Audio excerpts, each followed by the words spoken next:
Good morning, good evening, and good afternoon, everybody. Welcome to another episode of Loosely Coupled by Bridging the Gap. My name is Karol Skrzynowski and I'll be your host tonight. And as advertised in the event on LinkedIn today, you know how people used to say, I didn't go into IT to work with people, I want to sit in the basement and just code? Yeah, that's what I heard a lot of times when I was a junior developer. Is that really a good idea? Is that really true for today's world? I would say not so. As an architect, I work with people all the time, and that's basically what I need to do. But there's another aspect to it, not just project work, not just working in a corporate environment or whatever organization you're developing architecture for. But there's also the aspect of community. And I maybe was not much of a community builder myself ever, more of a lonesome wolf that just does his own thing. But communities have a certain appeal. And on that note, there's a great community around DDD, especially DDD Europe. And by chance, by pure chance, they very much promote to be inclusive and to be open towards people, to include them in conversation, get to know people, network, right?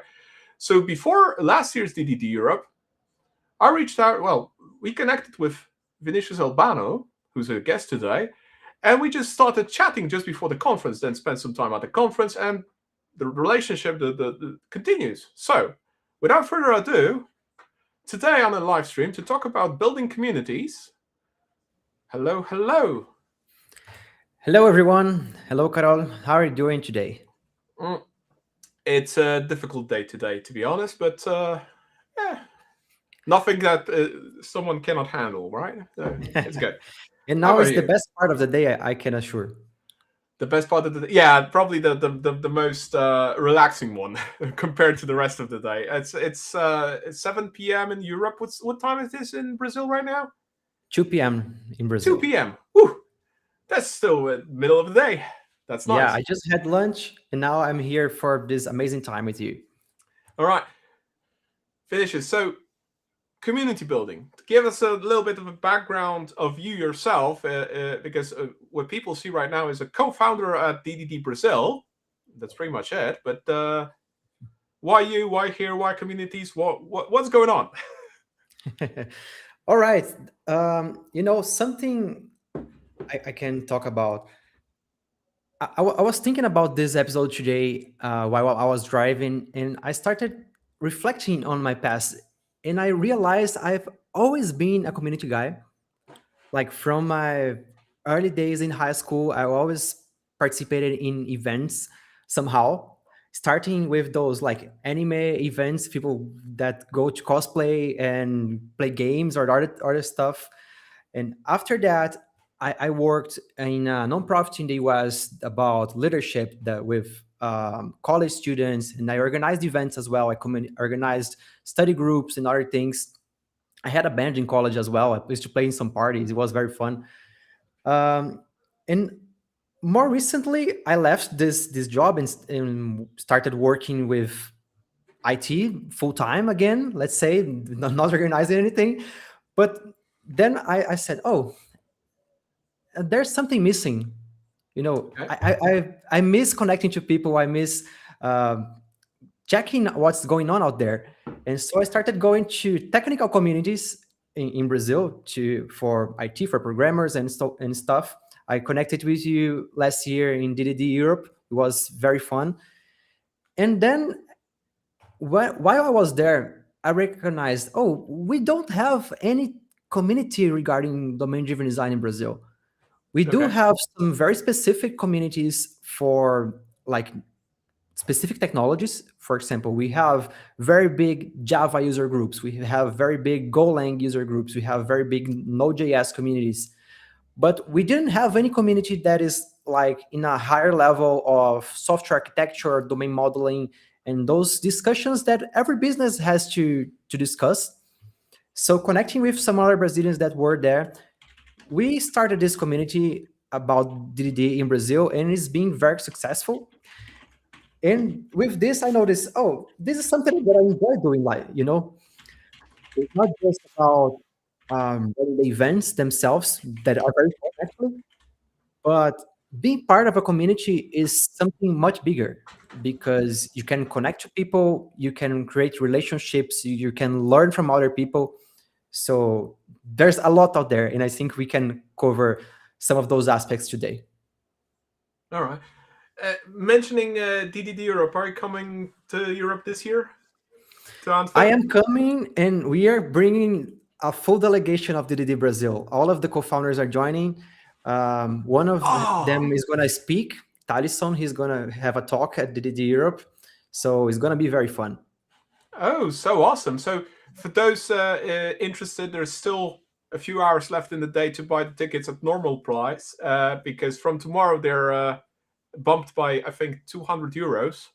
So they're a little bit more expensive. So last call to grab them at a still fairly reasonable price. It's a really a wonderful event, a wonderful community. A lot of my work is because of DDD Europe, because I attended twice and it was like mind blowing. So definitely worth coming. If you're watching us, you're in Europe, then definitely that's the no brainer. It's not that far anywhere in Europe. Flying from Brazil, I mean, respect, man. That's if you take a whole delegation from DDD Brazil, okay. And I can tell that last year I bought everything the last minute, so it was very expensive for me, like for the flight, for the tickets, the workshops, everything, and it was still really worthwhile. But for you that you're watching today, if you are able to go, please enjoy the discounts. It's gonna be a better price for you, and it's totally worth it going to the event. You're gonna learn lots of great things, meet new people, so a lot of fun. All right. So on the note of communities, what is because I know that, for example, in the Netherlands, a lot of people just there is a very strong work life balance in the Dutch culture. It's not so much in Polish culture where I'm from, but basically in the Netherlands is very much like 9 to 5 out. There's nothing more. We're doing our 9 to 5, no communities. I've been trying to work an angle on the MuleSoft community just to get people to meet and talk about MuleSoft and do some presentations. It's extremely hard to find anybody to, for example, present something. It's just like no, And I reached out to MuleSoft. I mean, okay, account X for the Benelux, please do help me. Let's figure out together how we can revive this community and make it work. And they told me, yeah, it's been like this for years. I'm like, how is that even possible? And there are registered meetup groups all over the Netherlands, but they're just pretty much dead.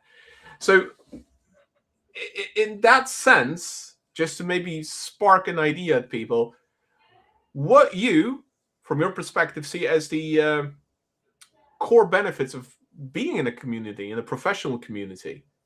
What's the highlight there that it's something that really keeps you going to do that community building? All right. There are a few aspects in this importance of a community. Let's say why you should participate in one or you should found one yourself. Mm-hmm. Um, First, I think is the networking aspect. We as developers, as IT professionals, as you said in the introduction, we are normally working in our caves and don't see the day of light very often. So it's good to have the opportunity to go out there and see what's going on in the world. This is something. Uh, but jokes apart, um, in our works, we are focused on very specific things. So we have some specific things to solve, some specific technology that we work with, some integrations, some domain knowledge that we need to earn. And if we stay a lot of time in this, we're gonna miss lots of other alternatives that are out there because you just didn't have the chance to have context and have Mm-hmm. contact with those alternatives, let's say. So being in a community is one opportunity to have networking, meet other people that have different backgrounds. They do lots of different things, and you can realize, oh, there are lots of things out there that I didn't even know about. So I actually covering two aspects already: networking, that is meeting new people, making friends, doing fun stuff together, and then discovering the unknown unknowns. So the lots of things that are out there you don't really know about. So it's even hard to search for those things because you don't even know they exist. So let's say you're trying to grow in your career and you don't know what is out there to be learned yet. So how can you make a research? How can you can study? So being part of a community is a great opportunity to discover those unknown unknowns. And as the third step, getting support, Okay. because at work sometimes you can be the most senior one. I think you've been in this role sometimes. I've been in this role sometimes. Um, Sometimes. it depends on the actual company that you're working for and the size and so on. But being part of a community is a great opportunity to have support from other people because of this interdisciplinary knowledge that they have from different domains, from different technologies, from different integrations of systems and so on. So if you're facing a challenge in your work or in your career, you probably can earn support from people in the community. So I think Hmm. those are the three main aspects. But there's a fourth one for people that want to grow themselves, not just as a professional, but they want to be more than that. They want to be an authority or Okay. sometimes influence people. And being in a community, there's a lot of opportunities to present yourself, to teach others, to give talks, to give workshops, lots of things out there. So there are lots of benefits into being part of a community. Mm. I'm trying to reflect on the types of communities I joined or been in or skimmed through, just being at an event or something like that. And from the list you're saying, it basically, yeah, basically all true. I can relate to those because I experienced all of that. Even though I'm not much of a community person myself, because I'm, like I said, a bit of a loner. I do enjoy my solitude. Here, Yetter commented, our caves are really fun, and my cave is also really fun if I just dig into the topics I'm doing. But then again, you're absolutely right. There's so many benefits to it, especially in the aspect of learning or finding, uh, at least finding some peace of mind in the sense that you're not the only one experiencing these kind of problems in your work, or these kind of issues technology wise, or these kind of issues organization wise, that these are literally common patterns. And then you start actually having names to those common aspects. Like just before the stream, I told you that we have captions like ready to go because they come up so often. So just understanding that there is a thing called Conway's Law by Melvin Conway in 1967, it's like, oh, that makes now so much sense. Now I can name the thing that's happening and actually point out, hey, we're actually suffering because it's not because of technology or architecture or poor development or whatever. It's because we're trying to ignore the Conway's law and ignore the aspect of changing the organization alongside what we try to achieve. It's like, now it makes a lot more sense. Now we can have the words to actually express what we've been experiencing because somebody gave us the words, because we networked and brainstormed and made it all possible through that. So Yeah, definitely. And I can give you a concrete example of something that I learned in the DDD Brazil community. Even being a co-founder, I am a participant. I still learn a lot, always. and I think I learn more from the others than the others learn from me, because I'm always contributing, of course, but there's so much knowledge out there Uh-huh. that and so many people that contribute. And so I'm learning all the time. For example, Antonio, that is one of the co-founders of DDD Brazil as well. He likes creating software using vertical slices architecture. That is one way Okay. of organizing your code base. And I never heard of this before. So when he started talking about this, I said, "Oh, what is vertical slices architecture. So he explained to me, he gave me some materials to take a look and so on. And now I'm using those type of things as well in my projects. So sometimes it's like, it doesn't even need to be something that changes your life in a Now I need significant to look way, it up. you know. It's just like, oh, there is this tiny tip here that can improve my work in some aspect, you know. Hmm. And ev- everyone knows something that can contribute to another. You are always going to be senior to someone else, and you're always going to be junior to somebody else. So Pretty there's much true. always something that you can learn from someone, and there's always something you can teach to someone else.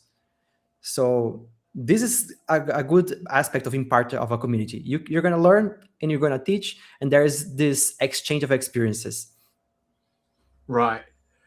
Uh, yeah, because it's impossible for us to know everything because there's so much knowledge nowadays to deal with that it's pretty much not comprehensible, right? So basically, when we're dealing with knowledge, I mean, I may be an expert in integration architecture, but I'm absolutely nightmarish at microservice architecture. I have no idea how to build a decent microservice, even though some integration platforms are literally microservice systems. Uh, and that's perfectly fine. And I can always learn more, or how to build yourself a Copilot AI agent for your own personal use. I have absolutely no idea. I'm still going to use LLMs and generative AI because I can, but am I going to build these tools? No, but I can learn from somebody because I'm pretty much a noob at that aspect.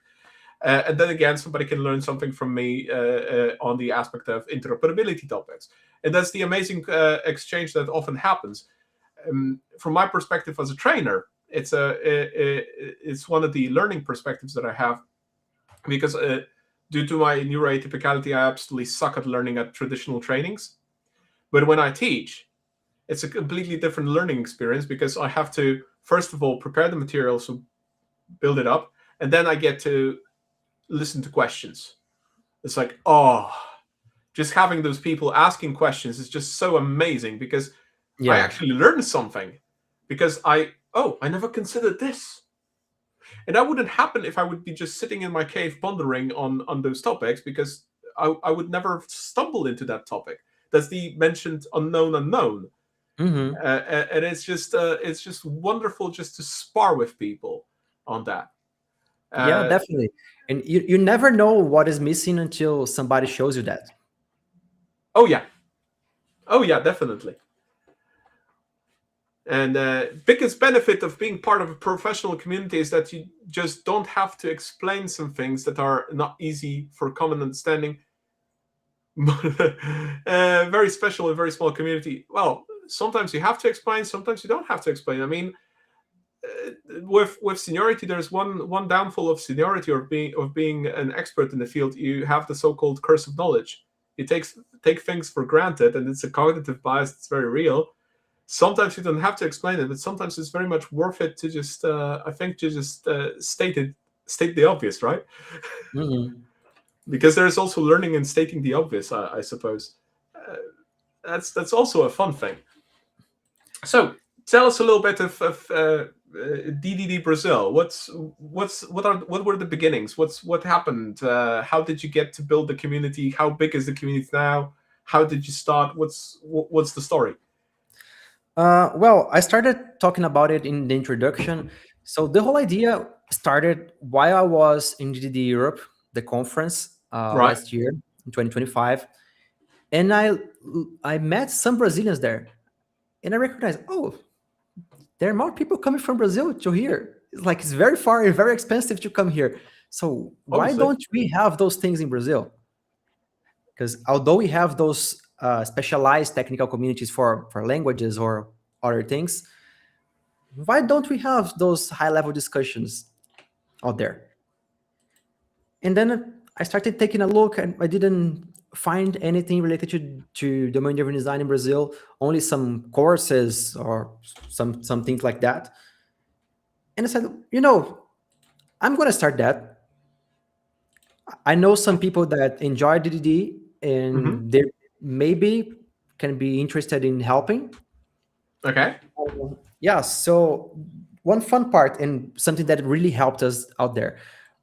While we were in Belgium, one of the Brazilians out there was Pedro, and he's the CEO of a company in São Paulo.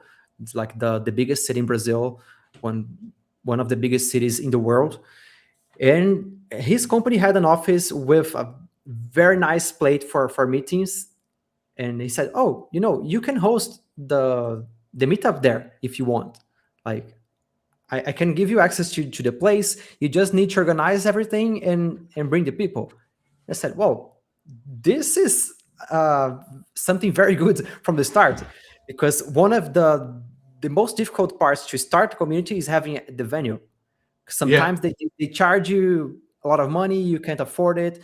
So we already had one sponsor from day zero to have the meetup. So this was amazing for us. I really am thankful to him that's a and boost. his company.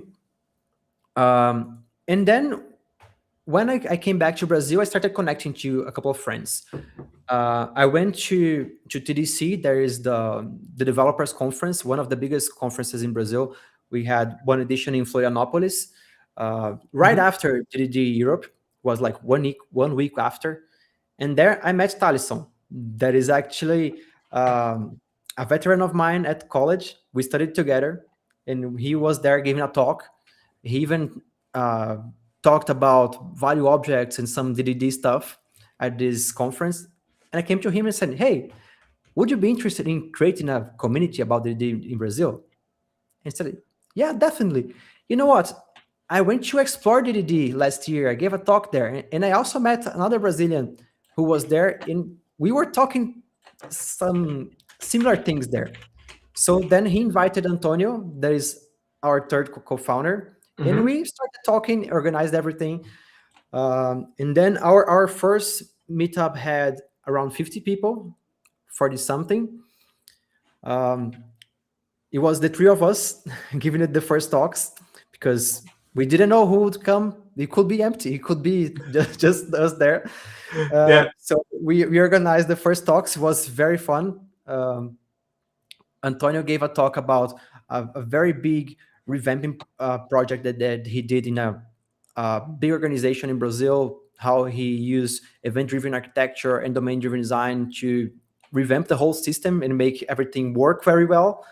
Then Talisson gave a talk about a context mapping and some parts of the strategic DDD. And then I gave a talk about the tactical patterns of DDD. So lots of things covered: strategic, tactical, and some applications in real life.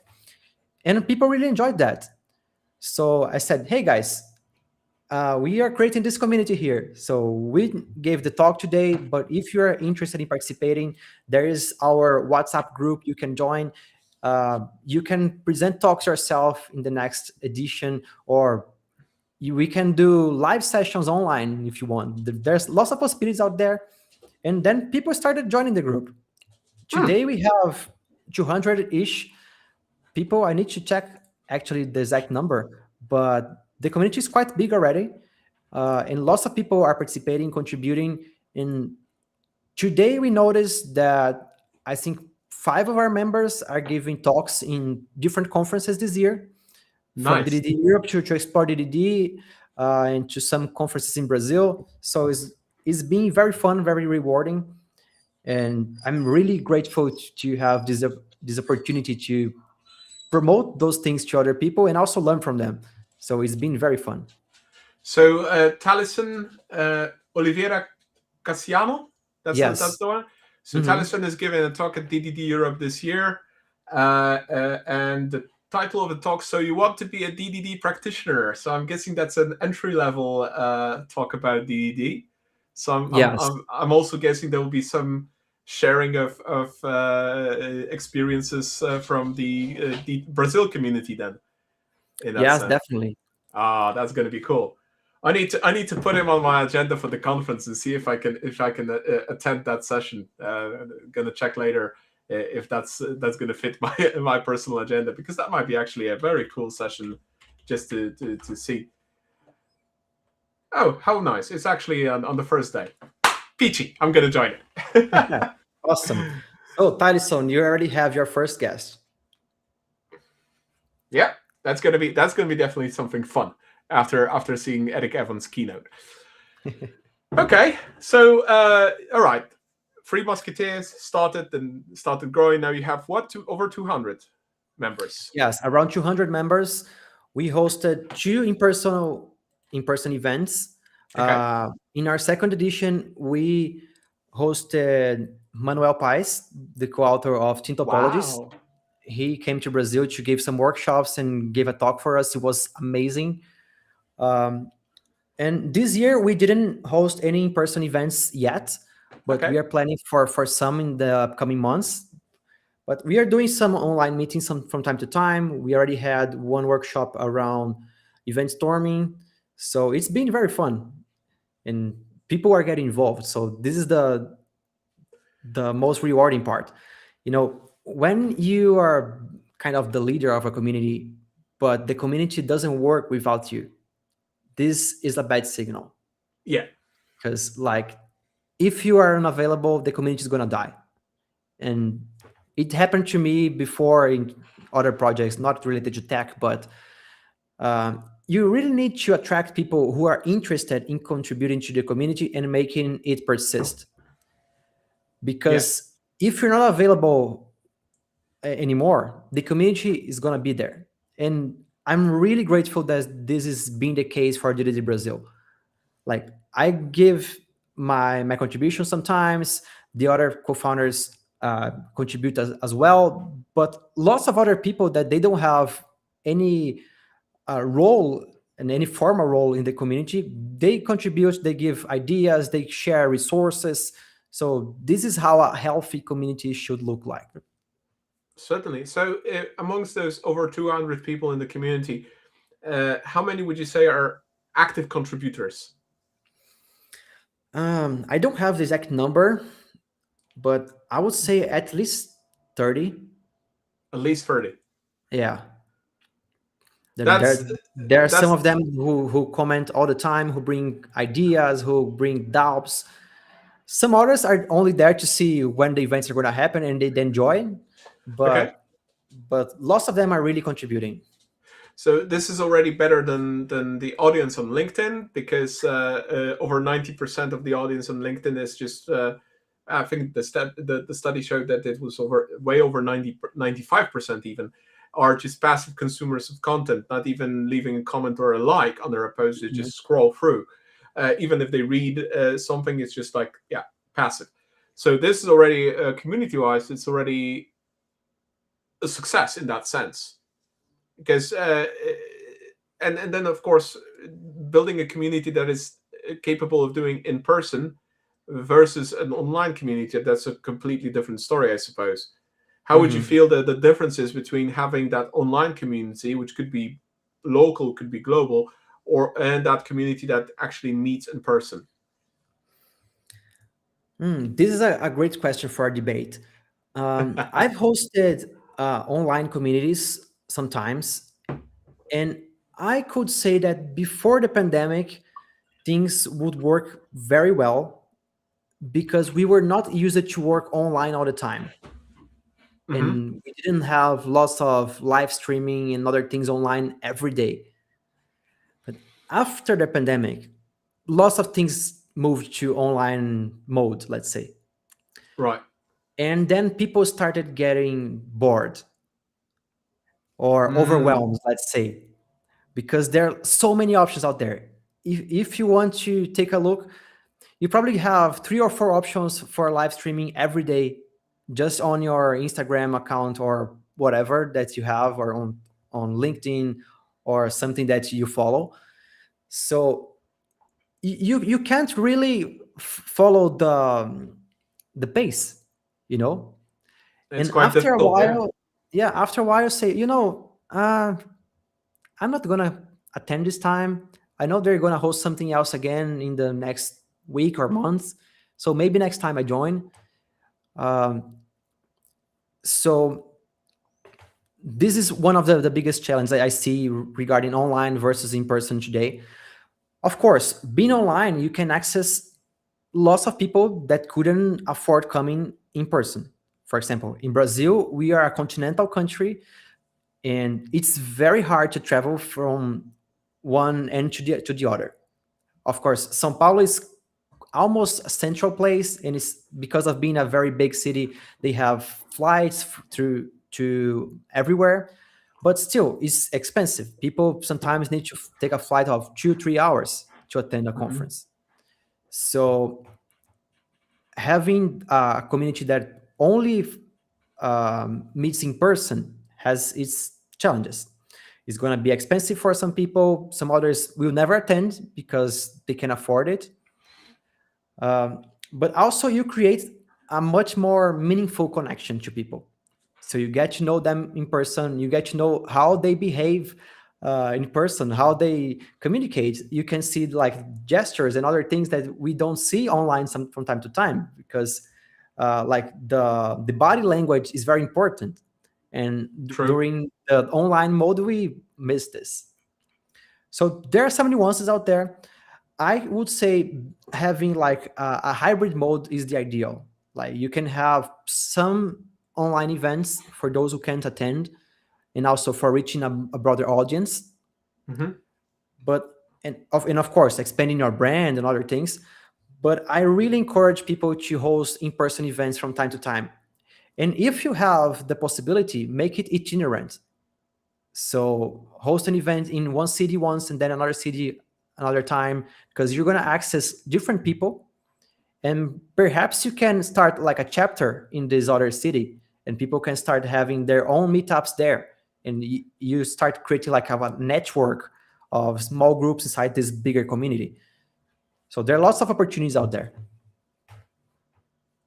In your personal preference, you prefer online or you prefer in person? I prefer in person. I guessed as much. Yeah. Because I can tell you something. This is my own opinion, of course, but it's a trend that I'm seeing as well. And I think the most important part of the events, of the meetups or conferences, whatever, are not the talks. They are not the workshops. They are not whatever you do for the conference itself. It's the networking part. It's actually the coffee break that you have, that you go to a speaker and introduce yourself and solve some issues that you have, or is the bar that you go after the event and meet lots of people and become friends. So The this hallway is track. where, yeah, exactly, is the extra conference, let's say, Yeah. that is the important part. So this is why I enjoy a lot being part of events, of conferences, and creating this community, because you actually get to know people and you can contribute to their lives. They can contribute to your life as well. So, Just and it's not just watching a talk. Oh, definitely. Just as an example of the hallway track, we're running the strategic integration design with DDD training. This training is literally a result of a hallway track conversation. Just because I saw a guy with a Polish last name on his badge, and I approached him and started talking in Polish to him, and he said, "No, no, no, I don't speak Polish. I'm German." And from that, now we have a after 2 years, we have a whole training dedicated to doing integration architecture with DDD because of a hallway track conversation. Yeah, those things happen. Those things happen, and I know plenty of other people that have had those hallway track conversations, and they started doing some awesome things. Hmm. So it's really amazing in terms of that community building, to have that pause between sessions and just have a conversation about the session, about related topics, about something completely out of the blue, because why not? And it's Yeah, it's it's really great. and I organized some conferences myself in a couple of years ago, and I started noticing that in those conferences that you have one talk after the other, people leave the rooms to talk between themselves. So you have the official sessions half empty, and then the hallways half empty as well. And with that, you lose some important content that is out there in the conference. But if you want to attend all the topics, you also lose the networking part. That's So true. I started putting intervals between sessions. So okay, we are gonna have 1 or 2 sessions that, and then half an hour for networking, and then another 2 sessions, then another half an hour.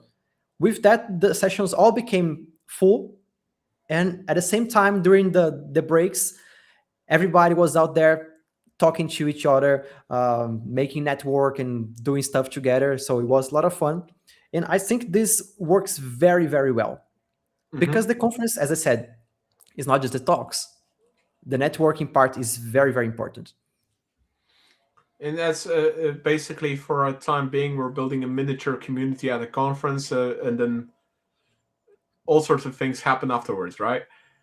From that small community that just builds up over, let's say, 500 people at the conference, just talking, networking, and enjoying talks together.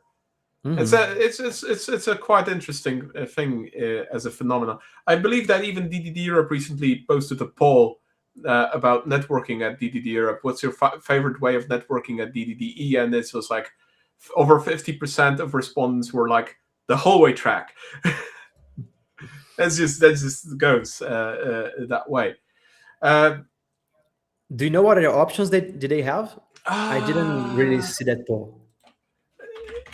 Let me find it for you. I'll probably very quickly find it because it's probably very easy to track down, and let we'll see in a moment.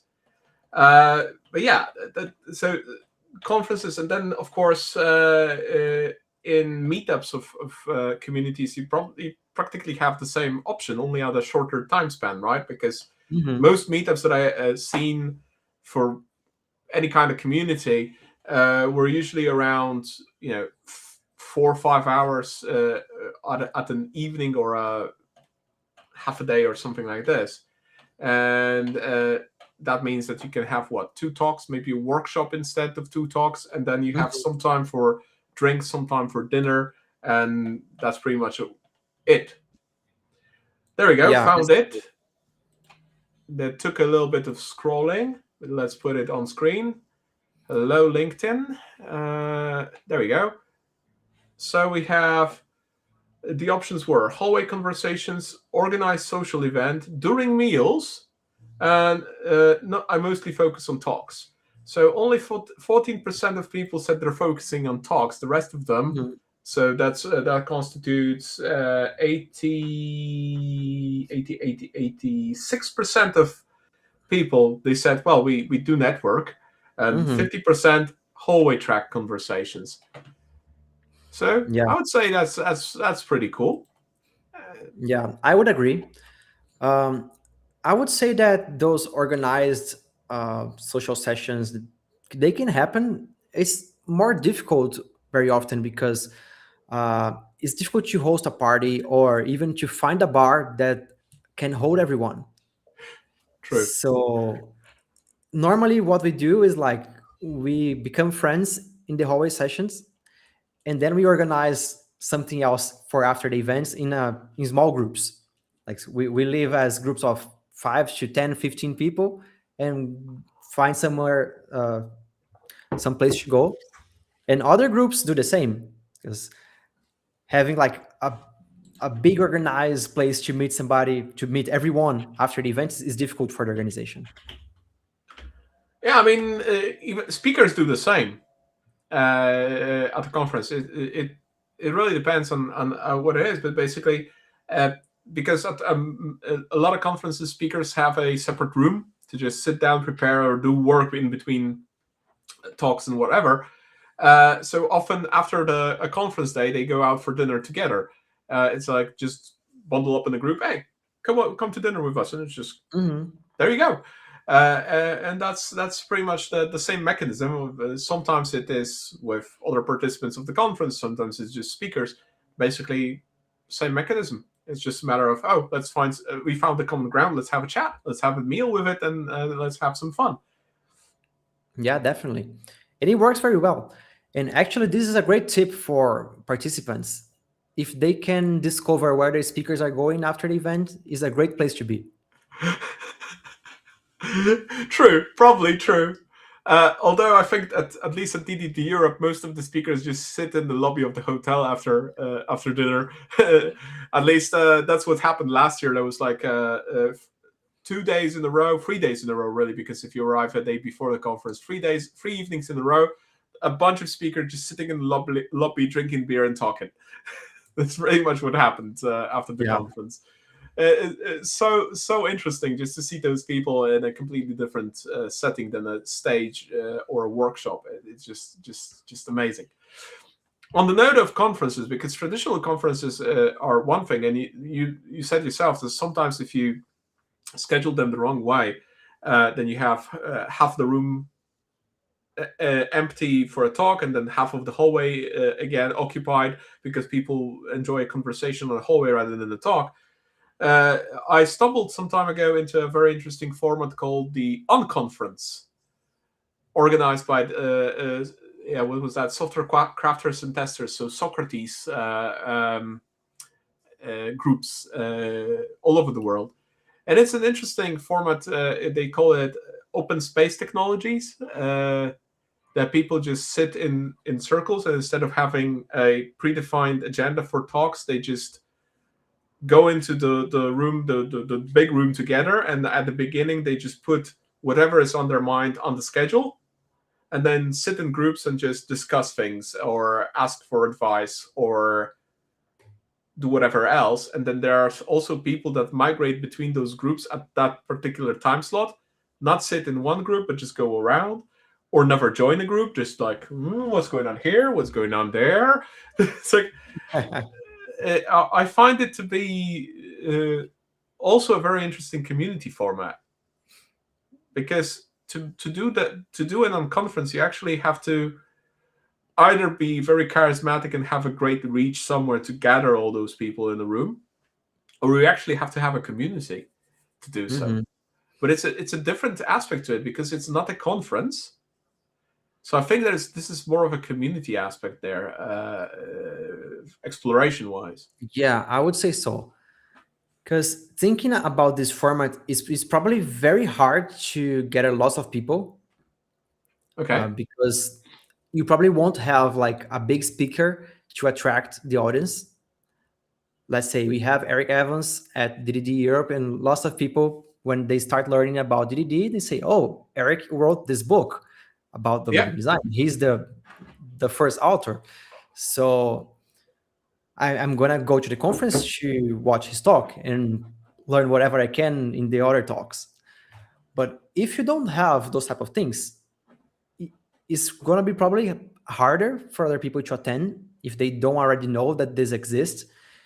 Um, and I really think this should be probably more of a community aspect. So you already have a group of people that talk to one another, or they share some common interests, and then I say, "Hey, let's uh, let's go somewhere," and we can do this, like this circles, in these groups of people talking to about random subjects.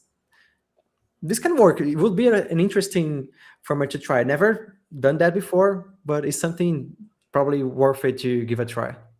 I don't have much experience with unconferences. I did only one, and it was an online one, where it was hosted in Gather Town. So it's basically Mhm. like a 2D indie game like setting, Mhm. where you walk around as an avatar. Mhm. These kind of small, what's that, RPG Maker Yeah. kind of avatars. Uh, and that was basically organized pretty much through, I suppose, LinkedIn. By one guy was basically walking around doing all the organizing, and he just brought like 100 people into the gather town. Mhm. And maybe in certain communities very recognizable names. From my perspective, I knew one name in that setup. But basically what happened was like he was just posting on LinkedIn, and these people joined our are joining our unconference. Join us now. So they're listing all the interesting people that declared and bought the ticket, and they say going to join the conference. By the way, extremely cheap. That was like $15 to join that unconference. So definitely in terms of cost of doing a conference, going to a conference, even an online one at times, versus joining such a unconference in a virtual setting of a somewhat 2D indie game. Uh, Hmm. that's extremely cheap in comparison. It was Yeah, he probably just earned some money to pay for the platform yeah. because he That's wanted pretty much what it all of was. Yeah. this. So Mike explained that this was pretty much the cost of paying for per user for joining GatherTown. That was basically Mhm. it. It was like different format, but it felt really community like because people really touched upon their problems rather than just listen to people rant about architecture or Mhm. a Java framework or something. Yeah, and this is actually a great format. I'm thinking now. I used GatherTown for work in the company that I worked before, and it was very fun because like everybody was in the office online, like in this 2D map. Everybody had his chair and his computer, and when we had meetings, everybody would go to a room and talk. So it would be very fun. But the way I'm seeing this for conferences, this can be a great format because you can have multiple rooms at the same time and you can walk freely between one room to the other. That's the premise. Yeah, and it's like if you host something on Zoom or whatever is more difficult because people need to register for a specific room, it's harder to move. But in this map, it's very fun. You just see, hey, what's out there? Oh, there's this person in this fancy part of the map here. I'm gonna check what's out there. And there's other person in a cave. Let's see what's out in the cave. And the interesting part was that people actually had those hallway conversations because they stepped out of the rooms, just met each other passing through with those digital avatars on the hallway and started just chatting.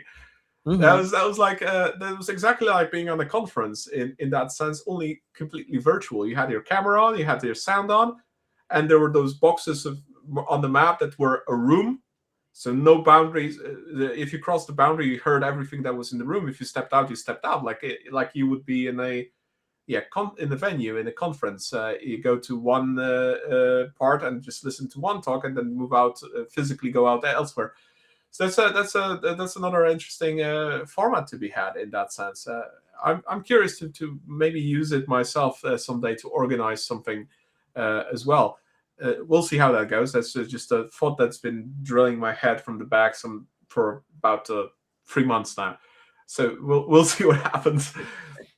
But other than that, we talked now a lot about community building and all the different. Basically, we talked about different tools we can use to build a community and spark some community.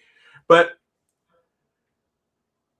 the aspect I want to go into, other than the topic of a community, because obviously the meetup communities are always about a specific, let's say, framework, language, whatever. So, like DDD Europe, like DDD Brazil would be about DDD, not only, but Hmm. mostly. Or Java user groups are Java user groups. They're about Java.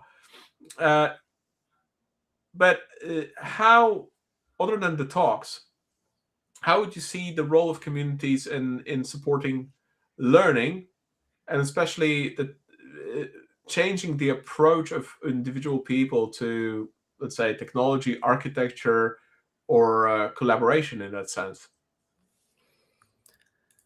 Um, I can talk about two aspects of this. Okay. It can be I mean, like three aspects actually. You can be either a participant, Hmm. so you're going to attend a meetup or a workshop or whatever, and you're gonna be there kind of passively receiving content yourself from others. Okay. So this is one aspect. You can just attend and watch a talk or participate in a workshop. And you're gonna learn lots of things. And you can do networking. You can learn from other people as well during the hallway sessions. Some things that we already mentioned. But some other aspect would be um, being a speaker. Hmm. As but this is kind of contradictory because you say, "Oh, how are you going to learn as a speaker?" Because you're there to teach other people, not to learn.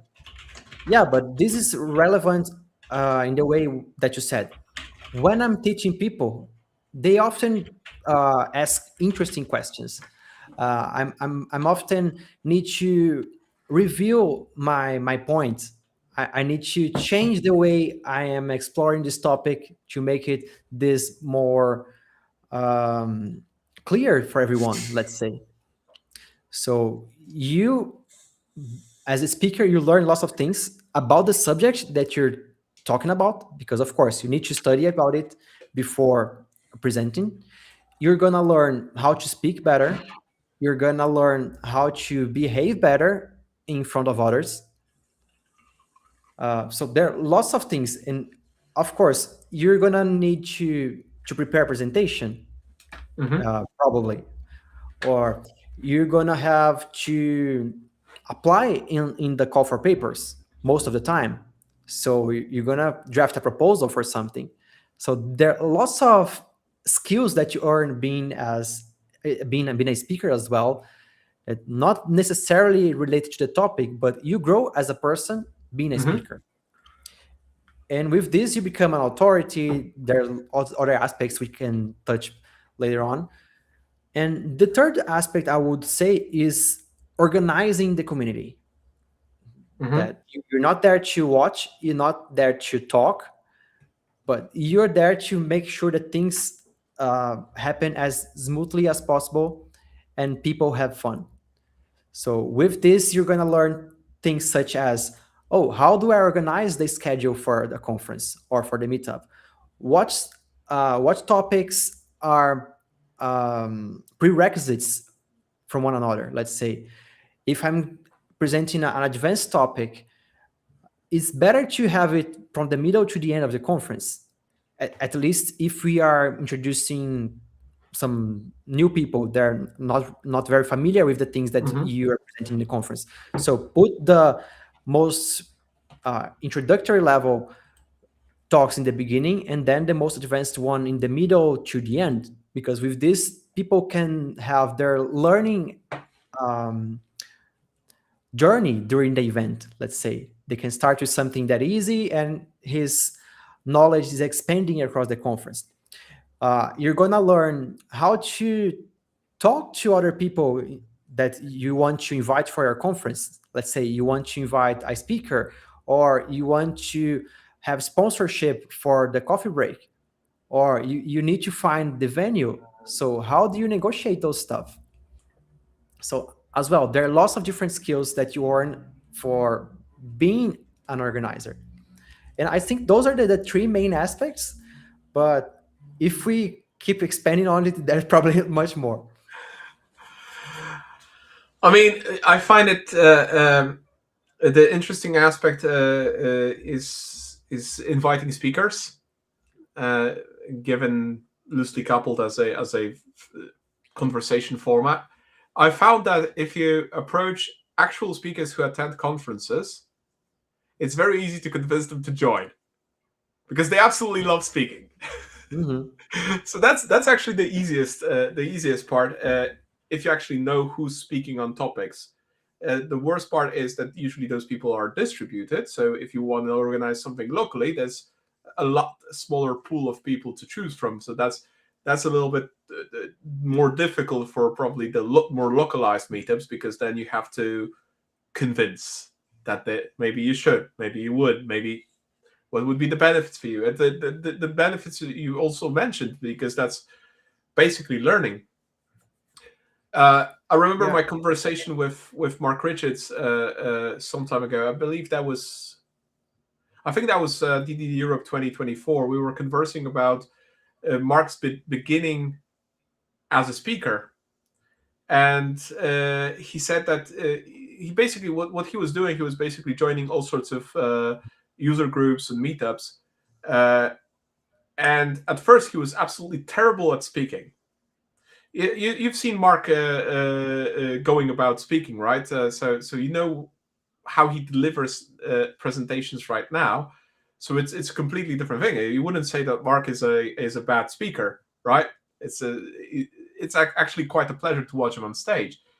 But at the time at the beginning, he was terrible. So Mark shared with me a nugget of wisdom that he basically attended all sorts of user groups and meetups just to look up how other people are speaking and presenting, and was taking notes not on the topics of their presentation, but actually on their behavior on stage and what they were doing that uh, killed the vibe of the talk or actually brought attention to them. So he was like doing live research on those user groups just to understand how to improve himself as a speaker, which I find that it's like, yeah, well, obviously, that's a great idea to utilize it this way. You come there, it's a Java user group.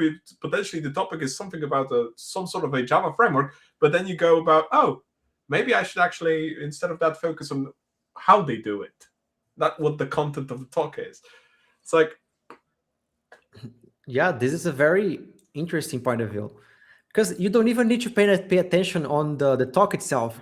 So no, it can be something totally unrelated to what you're doing, and you have no interest in those things, but you start noticing how the person is presenting the concepts. How is he or she behaving in the stage? So what is the pace of the speak or other things? This is an interesting point of view. yeah, and it was like, oh, that actually makes sense. And then I went to I think that what was that? I started reflecting on the DDD Europe 24, and I remember I think that was the closing keynote. Not entirely sure, but I think it was a closing keynote by Alberto Brandolini, and I was like, my reflection on that. I absolutely loved it. I have no idea what the guy was talking about because the whole thing was so overpowered with memes and jokes that I completely lost track of the content. But it was very entertaining. And ever since then, I still remember that it was absolutely hilariously entertaining, but nothing else. Sorry, Mhm. Alberto. Yeah, and something similar happened to me in a conference that I attended a couple of years ago. I don't even remember when that was, and I don't know the speaker, and I don't know the topic, but clearly remember him talking, because his slide presentation, his slide deck, there was no image at all, and it was just a tiny phrase of 3 or 4 words in a big font, and the background was black and the font was white, and then the next slide was the background white and the font was dark. Oh wow. Yeah, and then he had a stick, and he didn't say a thing during the talk. So he was just passing through the slides, one side to the other and one side to the other, and those big words and changing contrast. So something was in some music in the background. Some It was very very fun. So like electronic music, something like that. And he was with a stick. So I really remember this presentation, because it was so original. I don't know the topic, I don't know the name of the guy, but the presentation was so fun. I would be lost momentarily. I would be just vibing to the beat instead Yeah. of following any topic. It was, what? Yeah, yeah, but you can. Yeah, you're right. But you can learn so much. It's a matter of what you want to learn, and you'll probably be able to learn it in that sense from a community, either on a professional topic if you're joining just for a specific topic because the topic interests you, but if you're that passive consumer of a community. But if you're a speaker, if you're an organizer, there's so many more things that you could potentially learn from a community if you just be there and be present in the community. Just sit down and observe, and it just insights and insights in that sense, right? Yeah, of course. And you were talking about how to approach speakers, and Mm, I was thinking, if you approach a speaker randomly on LinkedIn or whatever, yeah. and say, hey, do you want to teach me about this thing that you do? And they're gonna find it weird, and they're probably gonna refuse. Okay. Some of them, at least. because they're very busy and don't have a lot of time. But if you say, hey, I am an organizer of a community or an event or whatever, and I want to receive you to my audience. This changes the context very much, Right. because now you are seen as somebody that delivers value to him. Right. Yeah. So he wants to showcase himself to the public. He wants to be recognized as an authority. And so if you are leveraging this aspect of his career, you're going to become very important to him. So this Very is, true.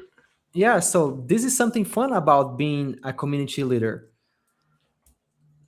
You start becoming very important for speakers, and then you go to a conference, nobody knows you, you are an unknown person for the public, but then everybody, all the speakers and other important people of the backstage, they come to you, hey, how are you doing today, and so how's life? And then people say, for the public perspective, oh, who is this person? Why is everybody talking to him, you know? Yeah, yeah, that's a different angle. Yeah, that's when you're active in the community. That's basically what happens to that extent. Mm. And it's very interesting how that goes back, because um, I rarely get feedback really on whatever I do, content wise, or training or white papers, articles, etc. But sometimes, just at random, I pop into somebody who actually I have had no idea that they even are aware of my existence, but suddenly they tell me they're aware of my existence. They absolutely know who I am, and that, for example, they watched one of the live streams, or that they read an article, or that they read a post on a community Slack, for example, from MuleSoft community. It's like, oh, and they tell me like, oh, this was so groundbreaking for me or something. It's like, whoa. That's actually the one of the aspects I think we didn't mention here yet, is that this is actually something that brings a lot of, well, it strokes the ego. That's one thing, but basically it is also an aspect that keeps you motivated to do what you're doing, because I don't know about you, but I'm suffering from humongous imposter syndrome and a crippling self doubt all the time. I think that's part of my lovely neurotypicality that's always screaming in my head about that. And whenever I get that kind of a message over, I don't know, LinkedIn, WhatsApp, Slack message, email, sometimes I'm like, oh wow, that's so awesome. And it's like when doing content, when writing trainings, when designing exercise, it's like this is actually keeping me going, keeping me motivated. And even though I'm not formally a part of any community per se, it's like keeps me personally keeps me motivated to engage with communities, engage with people. And that's a very uplifting view on this. Mm-hmm. That just joining, being able to help somebody even not knowingly, it's like, oh, that's so awesome. Yeah, exactly. um, we started being viewed as authorities Hmm. somehow, um, and it's quite weird for us, like if we are kind of low profile, or you don't really promote yourself, those type of things, but you're active in the community, and then people start seeing you as an authority because you are presenting some content, you're teaching people, so for them you are an authority, and that's correct. But it's quite surprising that sometimes people come to you on a conference or whatever, say, hey, um, I remember that you spoke about something another day, and do you mind clarifying on this aspect? Or I have a related doubt here. What are your thoughts on this? And then you start creating connections in other things. It's very fun, and I find it very rewarding because, as you said, it keeps us motivated and we keep going. It's really rewarding for us, and I think we really need those types of feedback. It doesn't need to be every day, but No. sometimes, oh, I really changed this person's life somehow. It can be in a tiniest part of his life, but somehow I impacted him, and Do this you is really heartwarming. do you recall the first ever instance of this kind of feedback that you got in your now professional, semi-professional, student, whatever that may be, aspects when creating a community, building a community, working with people? Um, there is an aspect that isn't really related to my professional career or to the communities I'm running now, but I've been involved into kind of political debates from time to times and into the libertarian part of view. So talking about entrepreneurship, about free markets, about self-ownership, these kind of things. And I was sometimes posting about those things on Facebook back in the days at college. And lots of people started um, posting bad things and saying, hey, you talk about this because you are rich or because you are in a privileged position or something. Totally off the point. But I never lost my mind. I said, okay, this is out of the question. It can be true or can be not true, but this is not what I'm debating here. And those are the topics, those are the arguments, and so on. So I always kept calm. Hmm. And even though you will probably never convince this person, there's always the audience. There is somebody who is watching the debate. Right. And then why I gave you all this context?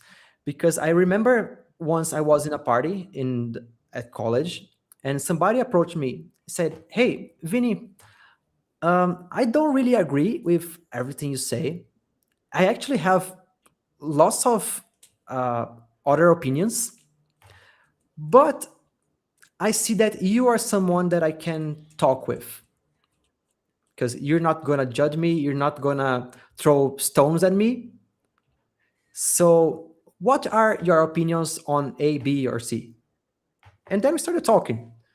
So, this is, I think, the first time I recognized, oh, it's nice to be a nice person, you know, to be approachable, to not talk bad things or try to hurt people somehow.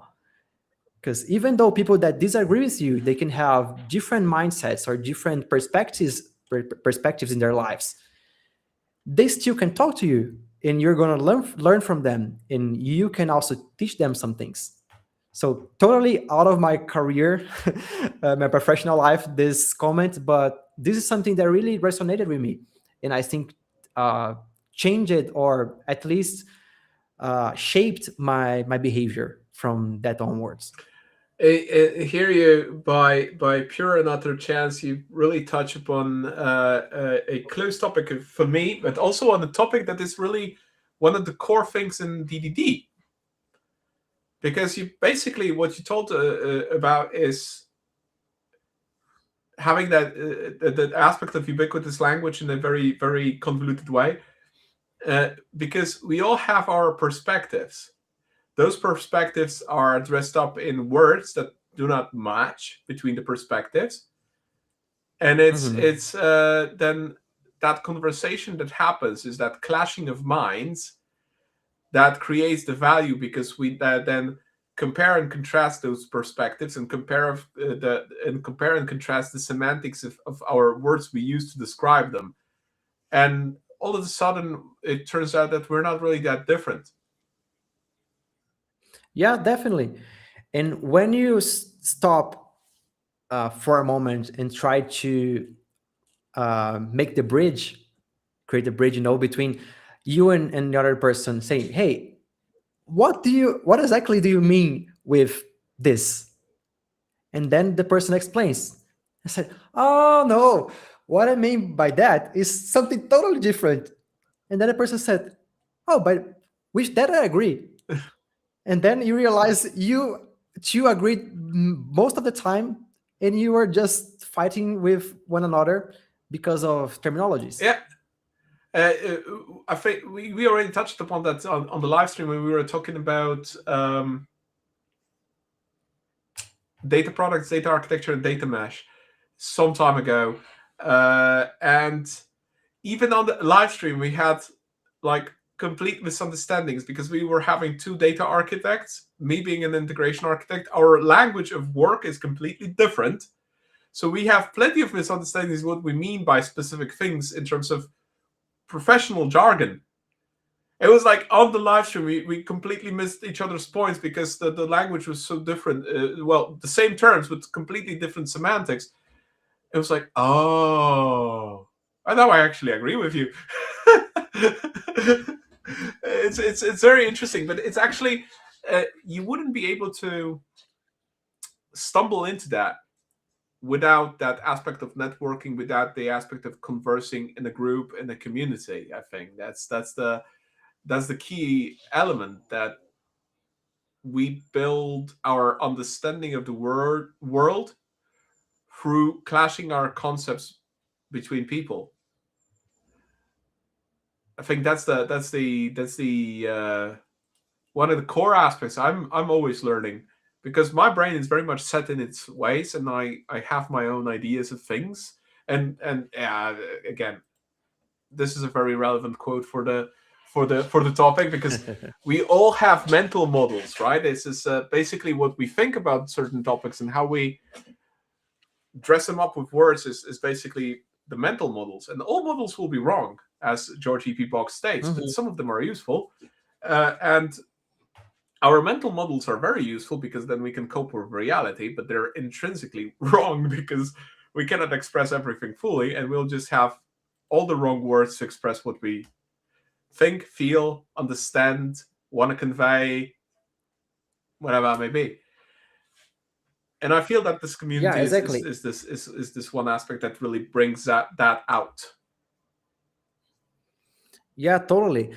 And the word model is something very relevant here, because model is you import some characteristics from something and create a visualization, let's Uh-huh. say. So a car model is not an actual car. It's a model. Is Yeah, it is. It has probably some doors. It has windows. It has tires, but it's not an actual car. It's a model. So with our lives, it's the same. We have our mental models that reflects our perspective from a fact, but it doesn't mean the fact is what you have in your mind. It's our understanding of it, And basically. exactly, exactly. And I think communities help us expanding our mind. Because of this, we're gonna have lots of people with different point of views that they tackle the exact same problems from different perspectives, with different technologies, with different stakeholders, with different domain knowledge. So their ideas are gonna be different. So when you put those people together, they talk about the same topic. You're gonna learn lots of different perspectives, and then you're gonna enrich your mind. Let's say. Now, in my brain, it pops up the images that I seen some time ago. So there's this kind of meme-like images explaining event storming. that people think that they're talking about the same thing, and it turns out that one is talking about the rectangle, the other one about the triangle, the other one about the circle. And they, when they start Mhm. talking, they actually realize they're talking about different things. It's like now that the connotation in my brain creates like, oh, a community is like a social even storming. Well, we're not taking out post-its and start putting things on the wall just to discuss topics. No, of course not. But it's basically conceptually, it's the community is there to clash those the understanding of things, and I feel like sometimes maybe question certain things, put them in doubt, and just to discuss. Not sure if I ever seen uh, a specific aspect that somebody was really very actively questioning something in a community, but uh, I suppose that's one of the aspects we could actually do in a community more often. Totally. And I'm actually gonna use your quote Mm-hmm. here. I'm gonna save this quote, that communities are actually social event storming.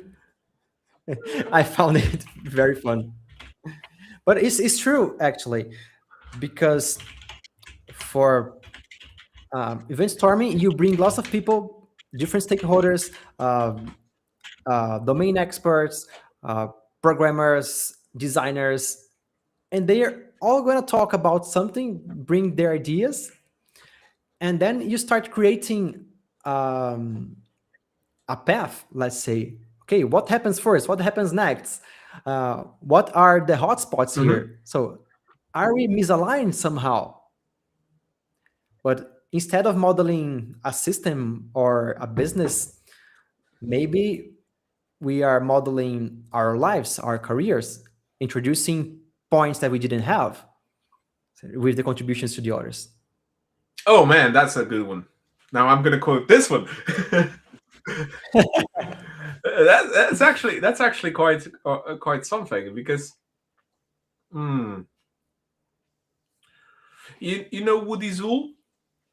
Yeah, right. Mm-hmm. Woody said a very interesting thing, that it's not that he also quoted this. I don't really remember who to attribute this to, but in a conversation, most people are not listening; they're reloading. You know, to just get another argument out. And Yeah, they are thinking how they would yeah, respond.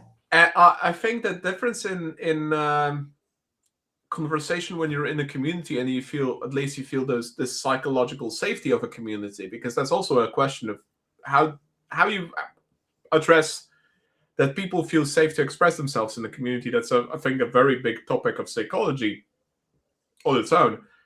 Uh, but if you already have that psychological safety to feel good in a community, and you can express yourself, this, I think, it's no longer reloading. You actually can put that aside and actually listen, and instead of that reloading, you can actually start pondering on things. And that's, I think that's a beauty of a community. If a community, like you said, if a community is run the right way, so it is actually a live community, not related to one person that is a central focal point of that community. Because of course, if that is one central person, that's not a community, that's more of a cult, and that will not work if that person will be gone.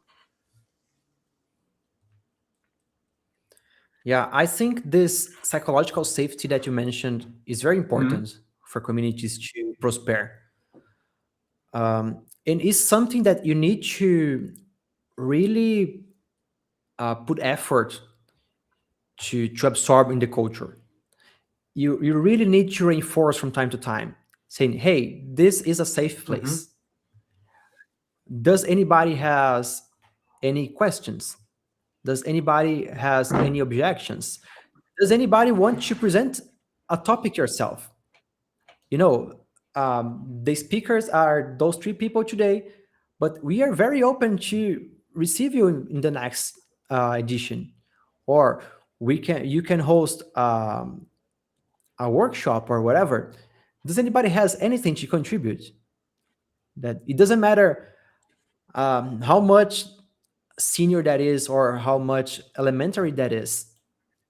As I said, you always have something to teach. So Absolutely.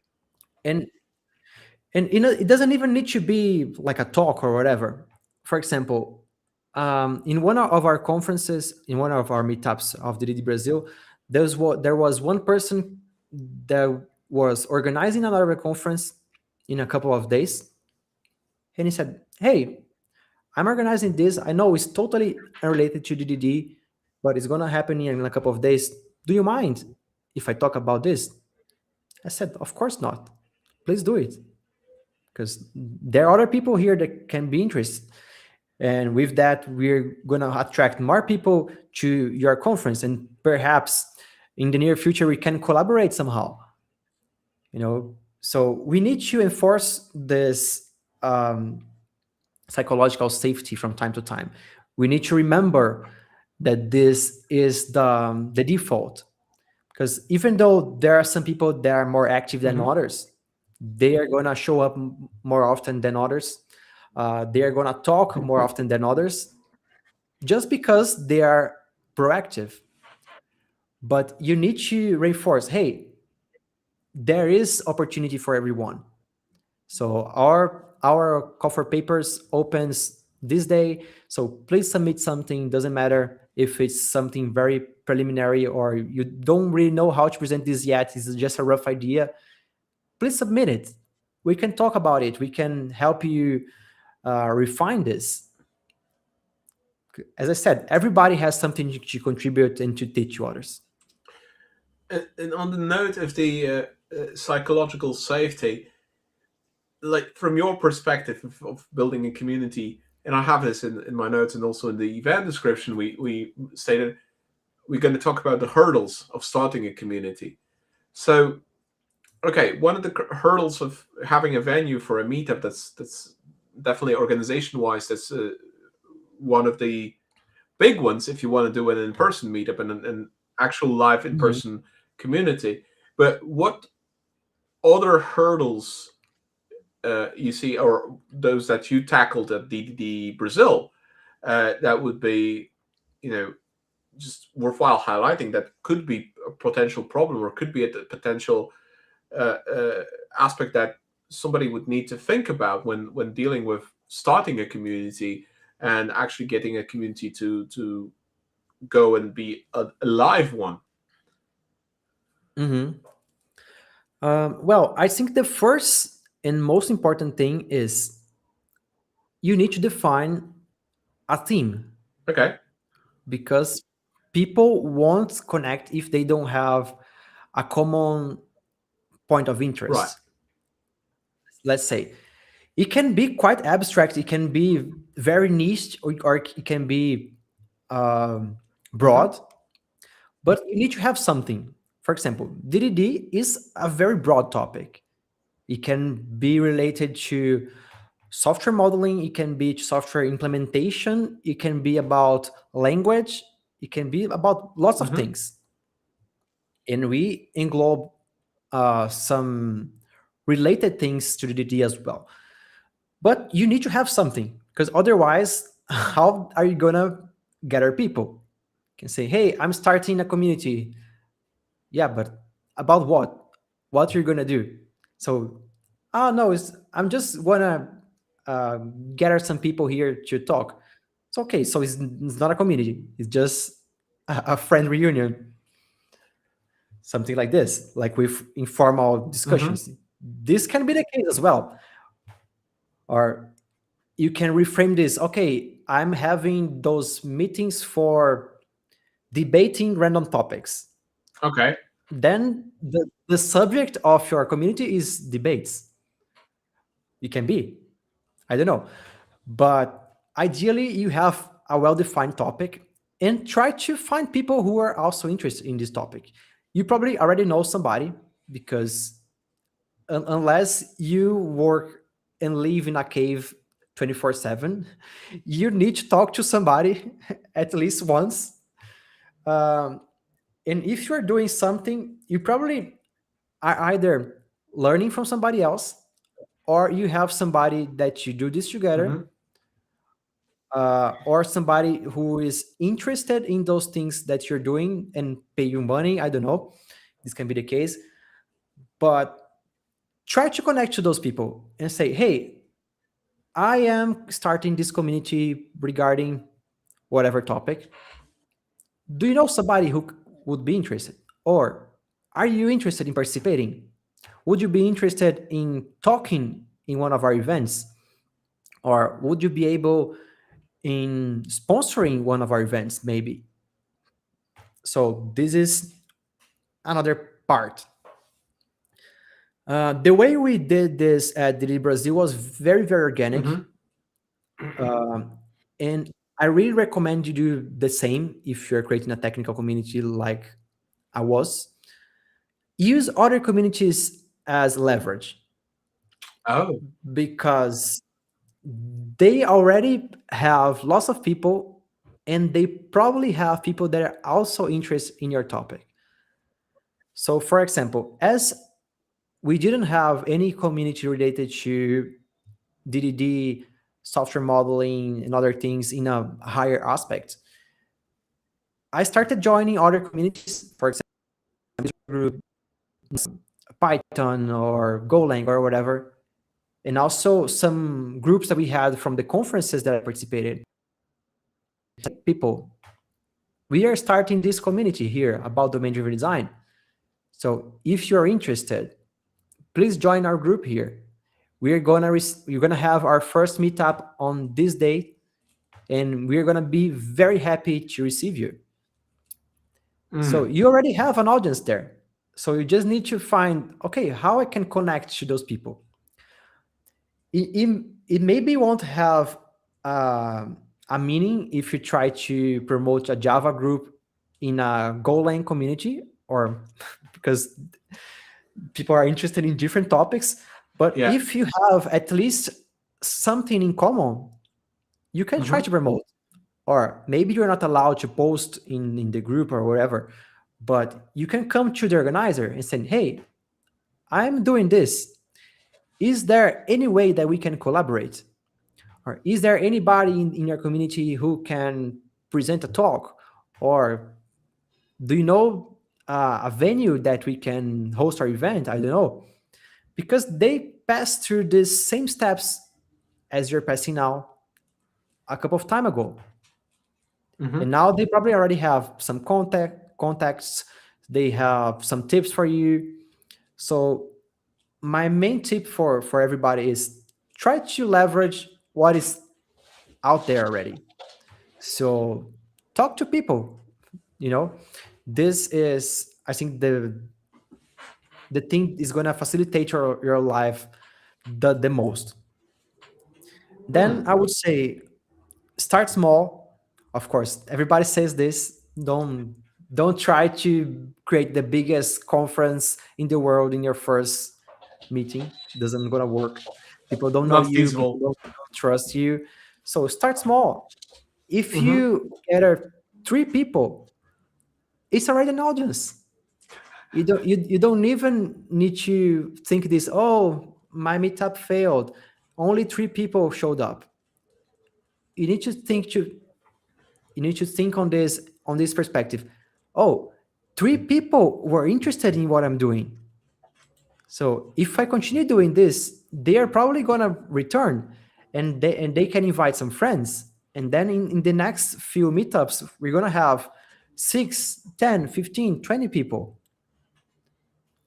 Right. So if only one person shows up, is already a success because you convinced somebody, you know?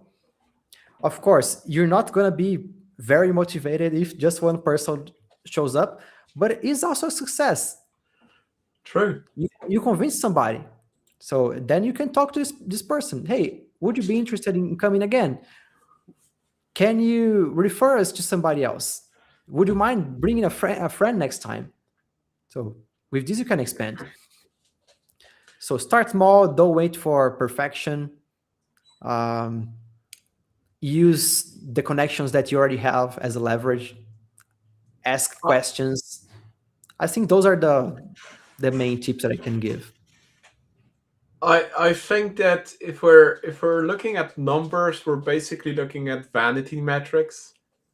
Uh, at least I treat numbers this way, because if I would look into YouTube Studio right now and look at the numbers of the for the live stream, there are live streams that we did on Loosely Coupled that have the lowest one was literally 14 views, right?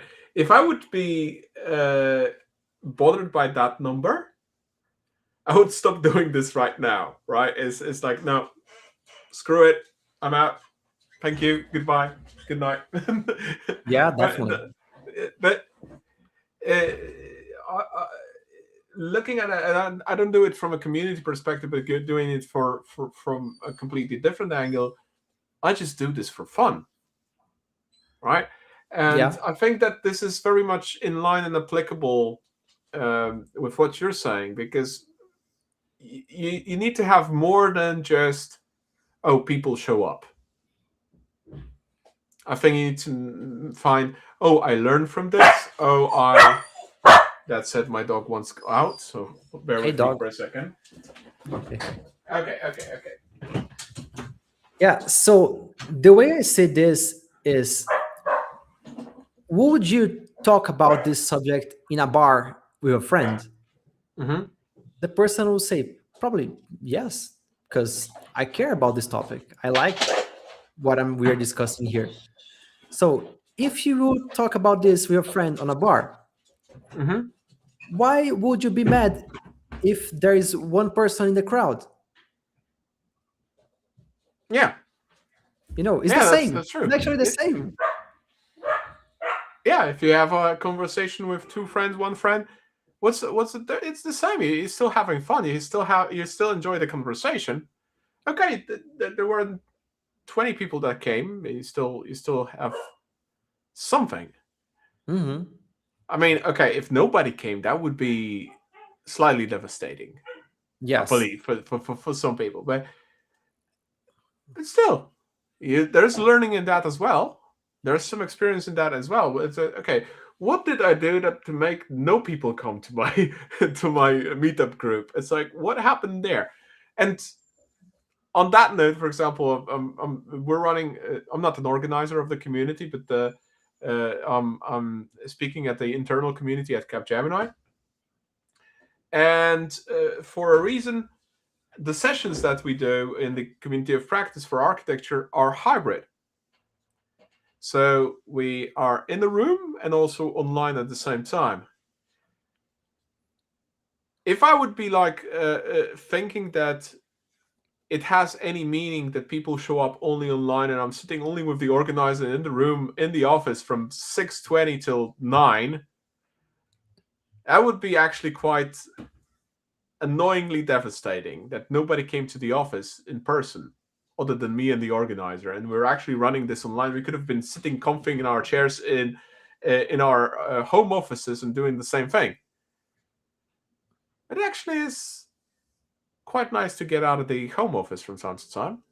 Yeah. So even if nobody came into the office, it's still fun. It's still a different experience. It's still something.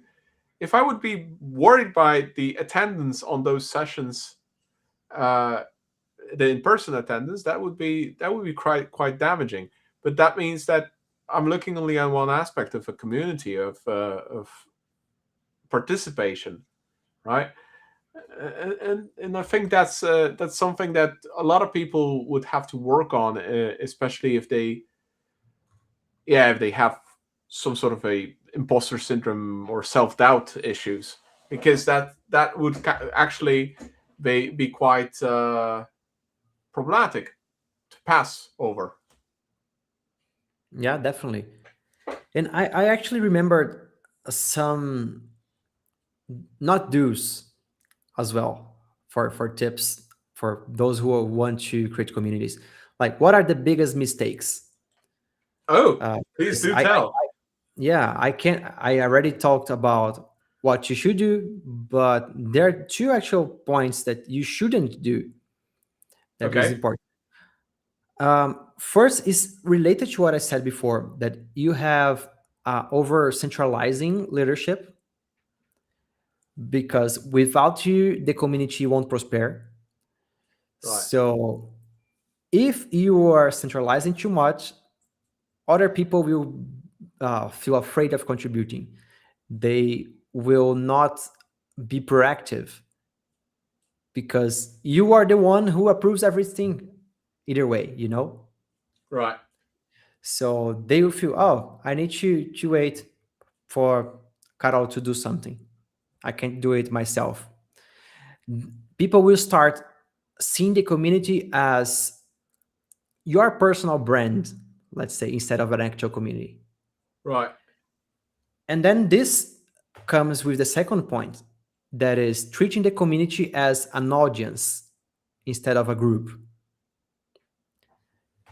Because if you treat the community as an audience, you're going to start to promote yourself. You're going to start to promote your products, your things. And the purpose is not yourself, the purpose is in the community. So if those things start to happen, the community is going to weaken. And then people start to leave because you're starting to treat the community as an audience. And this is not the purpose.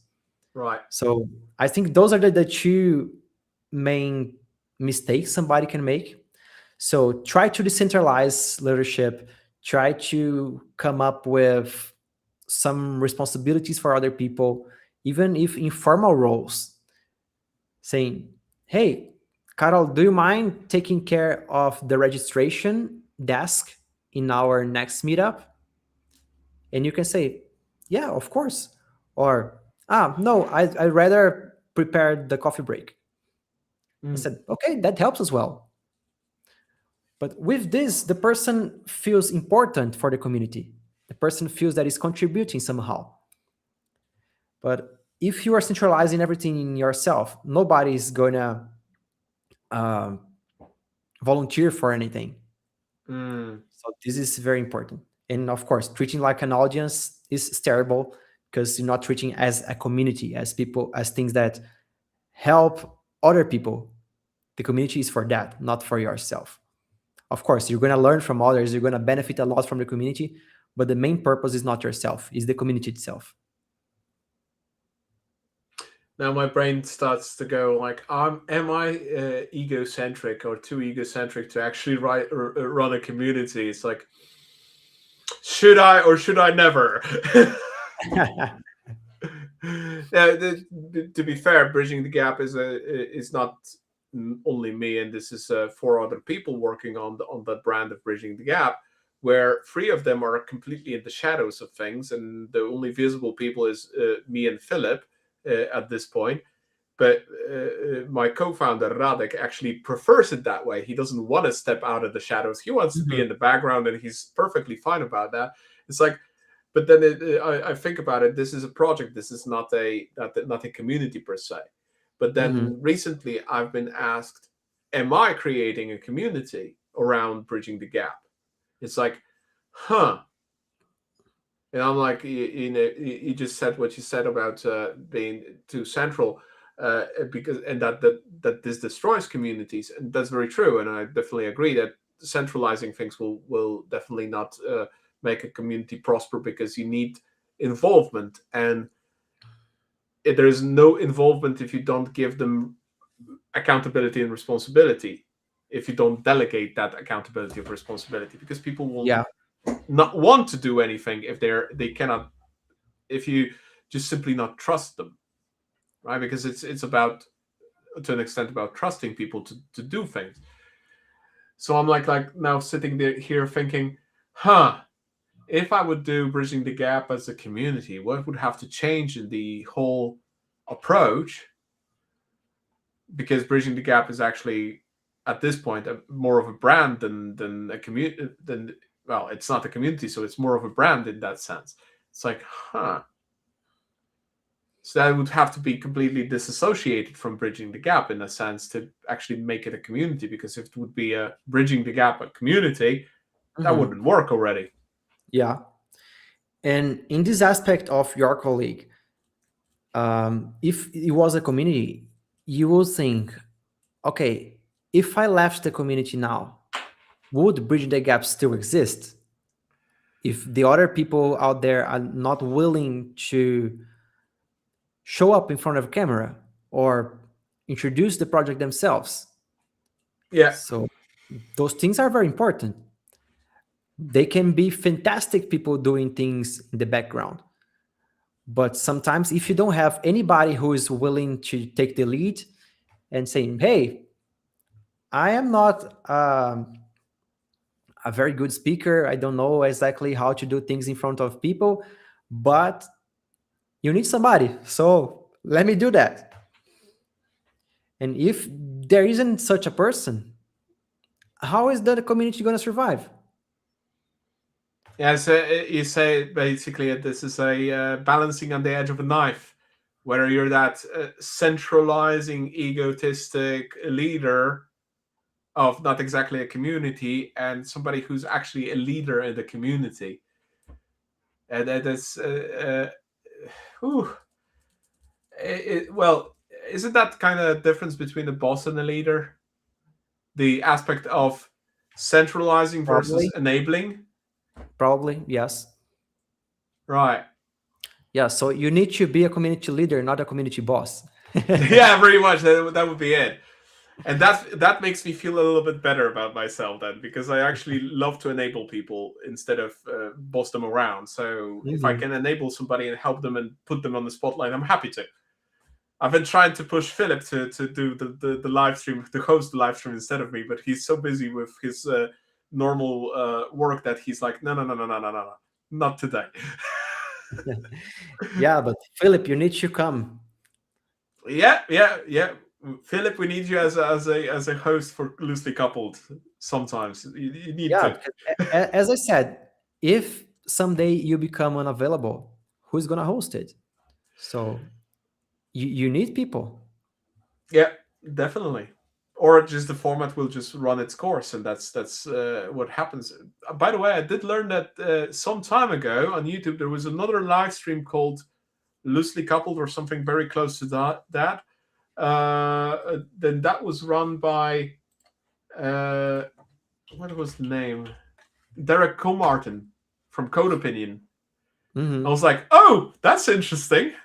And now I'm like wondering, I should probably write to Derek and ask him, hey, what happened with that format? What was the story of that? Why did you discontinue that stream, this YouTube thing, that you are not continuing these conversations? Yeah, again, probably some sort of an interesting story behind that. But yeah. Yeah, I think he was too loosely coupled and it fell apart. Fair enough. Okay, that can be. That can be. Uh, Again, the ponderings, and I'm looking at this again, crippling self doubt versus imposter syndrome versus things that you want to do, and now you get me to think, is this is does this who am I in this whole endeavor?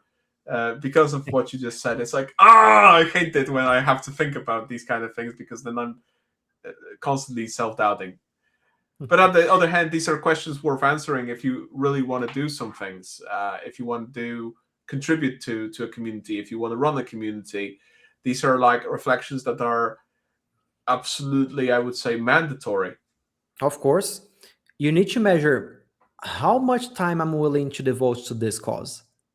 Mm, Am I willing to organize everything, like take care of the meetups, of coffee break, of registration, of promoting, of inviting speakers, of lots of things? Or no, I am only willing to give a talk from time to time, uh, help being an entertainer during the conferences, hmm but I'm not willing to devote 20 hours a month for this, let's say. This depends. everybody has different lifestyle, is in a different part of their lives. So regardless, even if it is this person who is only willing to contribute with one talk or whatever, it's still helpful. You don't need to force the person, hey, I need you more than a talk, I need you to come to help and with A, B, and C and D. No, why can't you find other people to help, you know? So you need to reflect on this. Do I want to start a community? Do I want to manage a community? Or do I only want to be part of a community? Those are different things. And you can still Completely. contribute, you can still teach, you can still learn while being part of a community. But you don't even need to organize the community yourself. But there are different rewards for different levels of involvement, let's say. And of course, it depends on everyone's lives. Everybody Mm. knows um, how this fits his shoe. I'm going back in my mind something that not related to communities per se, but basically that personal behavior, personal motivations, which is basically what you just talked about. The what how you want to contribute, how you want to participate.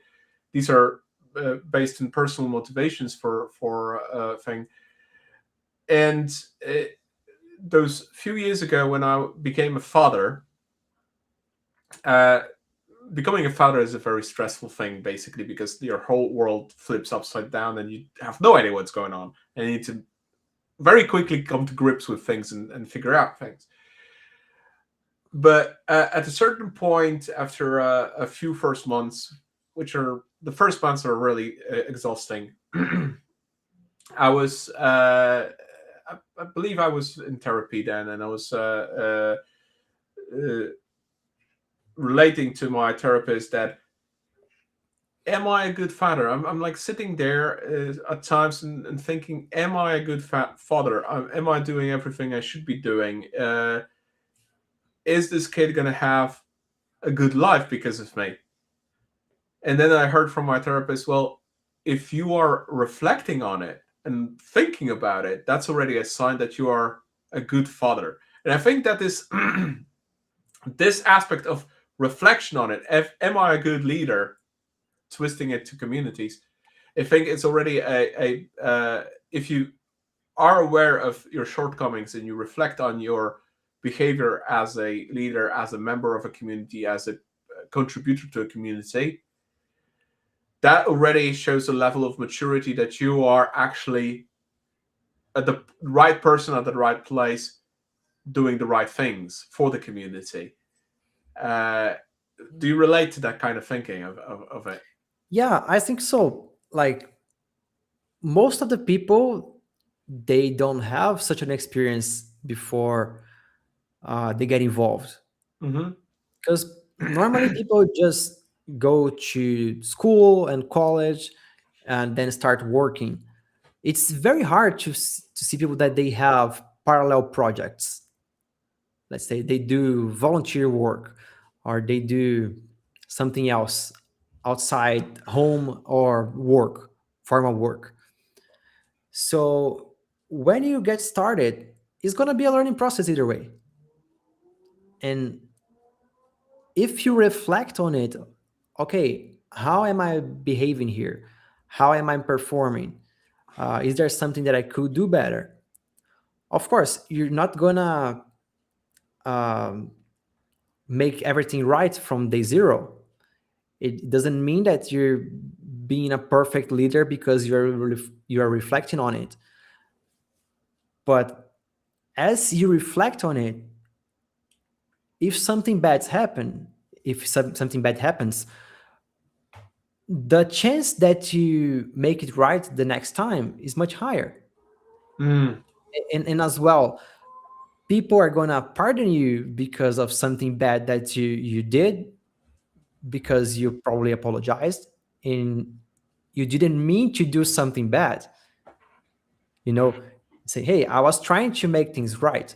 And if I did something wrong, please help me find it out, because next time I want to make it right. I want to provide the best experience for everyone here. So if you know something that I could do better, if you have an idea, if you participated in another community of or whatever that you find out or interesting at least, would you mind talking about it?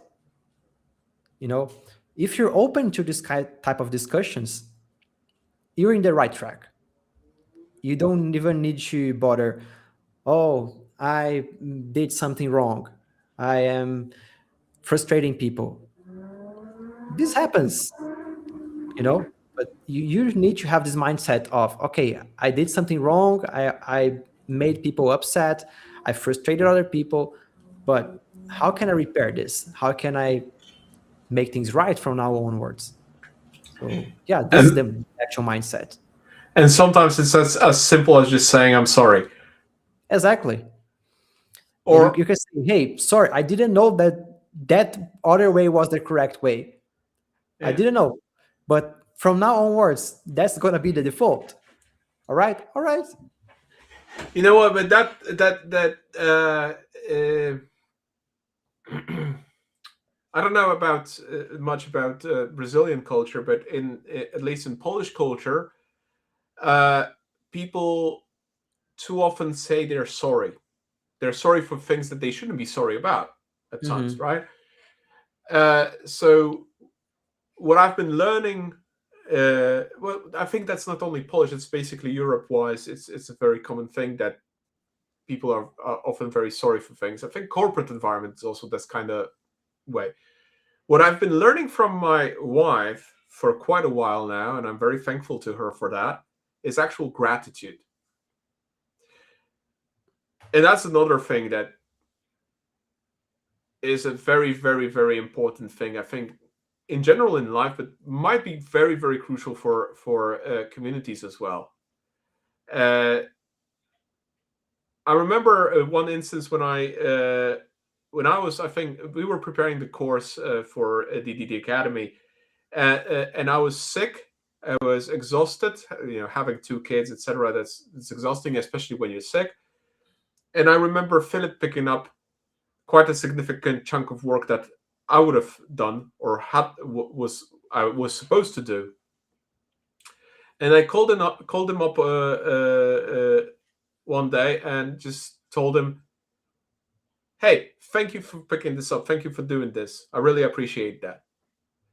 And I remember Philip being completely stumped, completely like, I have no idea how to react to this because we're not expressing gratitude that often as people.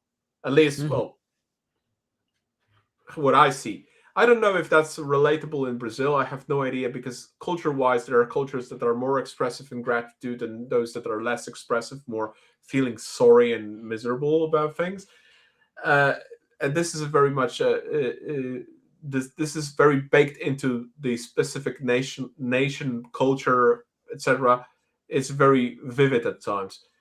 But I Uh, found that this gratitude aspect is something really, really, really big in that sense. yeah, and I think this is very important in a community level, especially when you're trying to approach a speaker or do something in an event. I see that lots of people they miss the opportunity of connecting to somebody else because they think they're gonna bother the person. It's like, oh, he has so much stuff to do in life. I won't come and say anything because I don't want to bother, you know? Right. So, like, sorry So for bothering you, and you're already in that exactly. sorry And state instead of exactly. And this happens very often. It happened to me a couple of times saying, hey, sorry for disturbing you. I know that you're busy, but I wanted to ask something. And then I say, hey, don't be sorry. It's all right. Why are you sorry? It's like, I'm here in the same event as you, right? So yeah, but oh, but I know that you're a speaker, you do some things. And yeah, you also do lots of things. So why you're sorry? you know? So I resonate with your thoughts here that gratitude is much better. Saying, hey, thank you for your talk. I really liked what you did here. I really learned from you. But I have some questions. I have some thoughts that I like to debate with you. Uh, are you available? Can I have 5 minutes of you? So this is much better, and it's much Yeah, more fun when people are like proposing something instead of being sorry. much more uplifting, right? It's a Exactly. completely different vibe then. Yeah, Exactly. So my suggestion for people who are in communities is like, don't be sorry unless you do something wrong, yeah. because asking for help is not something wrong. You're not making any risk. You're not hurting people. You're just asking a question, or you're just trying to connect to the person. So don't be sorry. Like, try to do something. Be grateful for whatever the person presented to to you, how you learn from this person. And with this, I am very confident that you're gonna create lots of connections. You're gonna become friends. You can probably do things together. Quite possibly, quite possibly. And I think that this note on gratitude, I think this is the perfect highlight of this conversation, and we should not spoil it by saying anything more on the topic. How do you feel about that? I like it. And I want to now be grateful for you being open to receive me here, and also for talking to me last year when I was a single rider going to DDD Europe. I didn't know anyone, so I started connecting to the speakers there, and you very openly uh, talked to me for like 5 hours or so that day. So with this, we started this very good relationship of friendship. So thanks for that. Across half of the world, yeah. Yeah, That's amazing. Yeah, thank you for being here. It's amazing. All right, before we jump off, shameless advertisements as always at the end of the live stream, not to disturb the conversation. So, shameless advertisement wise, first of all, next stream, well, quite in a long time, because next stream will be on the 21st of May, because lots of things are happening in May, and also, of course, preparations for DDD Europe. So that's another topic. So this time around, on the 21st of May, we'll be talking about the role of an architect in the modern IT landscape. And we're going to have Paul Price, the founder of ISA Global, one of the oldest architecture communities in the world right now. So that's going to be probably an interesting continuation of our today's topic. Then, if you are in the Netherlands, and this is shameless self promotion here, I'm actually speaking at the ISA NL chapter event in May, 7th of May. So that's going to be quite a thing for me, because I have never been at an event from ISA yet. So this is going to be an interesting one. Registration is open if you're in the Netherlands and you want to pop by. It's in Amsterdam on the 7th, 4 p.m. The QR code will lead you straight to the event site. You can register and go in for free. There's no fee. It's an open event. And of course, lastly, Bridging the Gap media wise, of course, if you want to know more about the Bridging the Gap events, you can go to the QR code on the left. Also, obviously, go to the site, read up our articles, look up older streams. Strategic integration design, we just literally today finished our first commercial instance of this course with DDD Academy. There is already a waiting list set up. I know about at least one person that signed up for the waiting list. So awesome.